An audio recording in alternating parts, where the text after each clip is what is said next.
Railroad work once meant risking your life before sunrise, with every shift a roll of the dice, no safety laws, just raw iron, brutal tools, and the certainty of death for hundreds each year as they coupled freight cars. Behind every historic locomotive stands a story of hands crushed, lives lost, and dangerous inventions that shape the rails.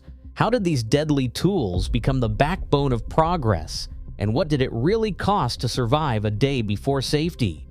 For more human history hidden in the machinery, subscribe now, because the first device in our countdown was lethal before it was ever legal. A brakeman stands in the narrow space between two freight cars, breath steaming in the cold, an iron link gripped tight in one hand. There is no pause in the yard's momentum. Cars roll slowly together, wheels grinding, lanterns swinging in the dark. The link must fit perfectly into the drawbar pocket, a heavy iron loop aimed with trembling fingers as the gap between cars narrows, steel to steel. With his other hand, he reaches for the pin, timing everything to the inch. There is no room for hesitation. The cars do not stop. If the link slips or the timing falters, the coupler's jaws snap shut with unstoppable force. Hands vanish in a blink, bones crushed, bodies caught and broken. This was not rare. In the 1870s and the 1880s, trade journals and accident registers recorded hundreds of deaths each year from coupling alone. A grim line in the ledgers, the cost of progress measured in lost fingers, shattered wrists, and men never going home. The job demanded constant movement, even in darkness or sleet, with no two coupler pockets exactly the same height or size.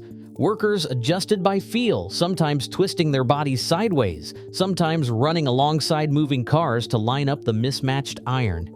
Each coupling was a gamble. One mistake, and the yard would fall silent for a moment before the work pressed on. The iron link and pin connected more than cars. They connected the daily risk of every man who stepped between them, knowing the odds and doing it anyway. A new idea took shape in a Virginia freight office in 1873. Eli Janney, a former Confederate major turned dry goods clerk, submitted a patent for a device that would change the way railroads connected their cars. His invention, the knuckle coupler, worked like a closing hand. One car's coupler swung open, the other closed around it, locking automatically as the cars touched. No one needed to stand between moving cars anymore.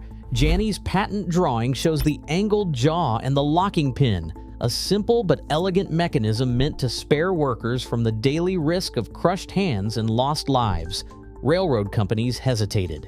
Outfitting an entire fleet with new couplers was costly, and the industry was slow to abandon the familiar iron link and pin. For 2 decades, the knuckle coupler remained just one option among many. Some lines adopted it, others clung to old equipment, and for brakemen, the danger lingered. In 1893, Congress took action. The Safety Appliance Act required all railroads engaged in interstate commerce to equip their cars with automatic couplers and other protective gear. The law's language was blunt. By a set deadline, every car had to comply or be removed from service. Even then, enforcement took years.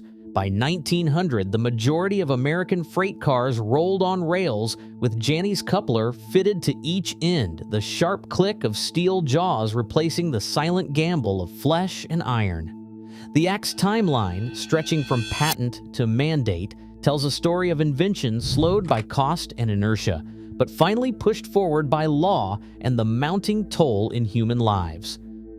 On a September afternoon in 1848, Phineas Gage stood beside the tracks near Cavendish, Vermont, tamping black powder into a blast hole.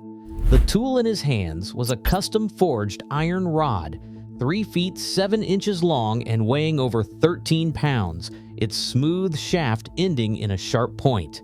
As Gage pressed the powder down, a spark flashed. The charge ignited. In a split second, the tamping iron shot upward, entering below his left cheek and tearing through the front of his brain before exploding out the crown of his skull. The rod landed more than 80 feet away, slick with blood and brain matter. Gage did not fall. Stunned but conscious, he spoke and walked, trailing blood and disbelief. Townspeople gathered expecting death. Instead, Gage survived, his left eye blinded, his skull shattered.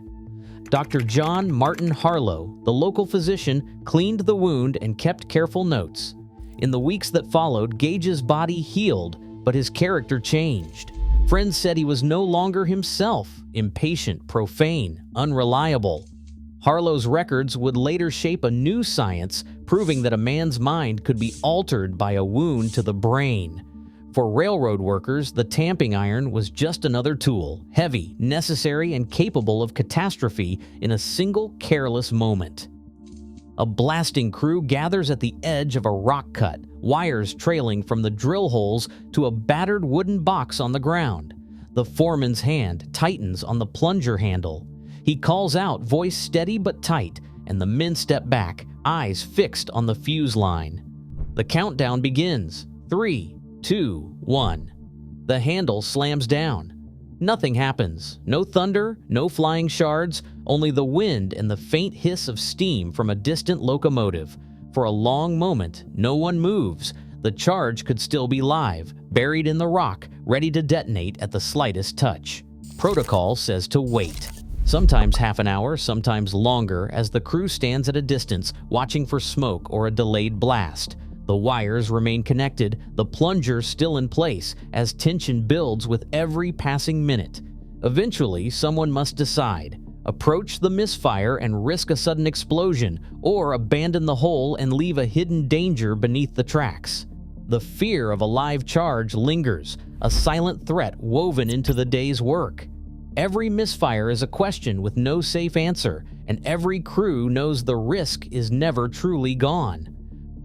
Brakemen once climbed ladders and ran the length of a moving train, boots slipping on wet planks, hands white-knuckled on the brake wheels. Every stop was a scramble. Each car needed its own brake set by hand, and a missed step meant a fall to the ballast, or worse. On icy nights, wind howled across the roofs, and men vanished beneath the wheels, their names added to the growing lists of the lost. The system was slow, dangerous, and unreliable.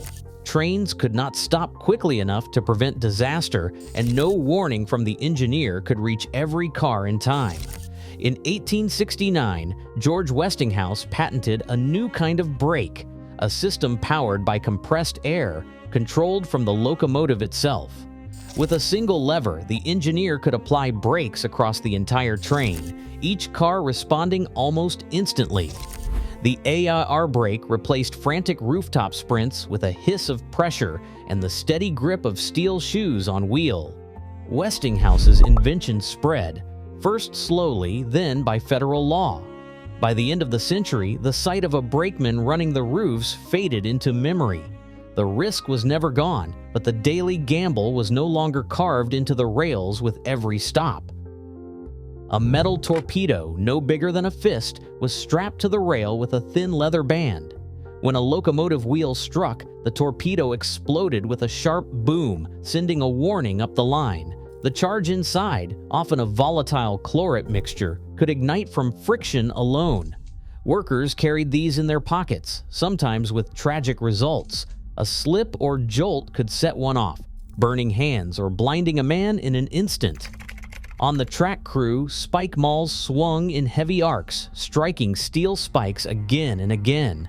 Over time, the hammer's face would mushroom and crack. Each blow risked sending razor-edged shards flying through the air. Old scars and missing fingers told the story of metal fatigue and split-second accidents. Crews lifted soaked wooden ties with iron tongs, the dark sheen of creosote staining gloves and sleeves. The chemical kept rot at bay but seeped into skin, its thick smell clinging to clothes. Years of exposure brought rashes, coughing fits, and for some, a slow, hidden sickness. Inside the cab, an engineer gripped the Johnson bar, muscles straining as he eased the heavy lever into place. On steep grades, the bar fought back, the mechanism stiff and unforgiving. One slip could damage the valve gear or leave the locomotive out of control. Even as safety laws spread, the old dangers remained, stitched into every mile of track, and every shift worked in the shadow of steel. Today, rail travel is far safer, but the cost of progress is written in every regulation. Over 30,000 railroad workers were injured or killed in a single year before reforms began. Every safeguard now in place is a reminder. Safety is never a given. It is a debt repaid in vigilance.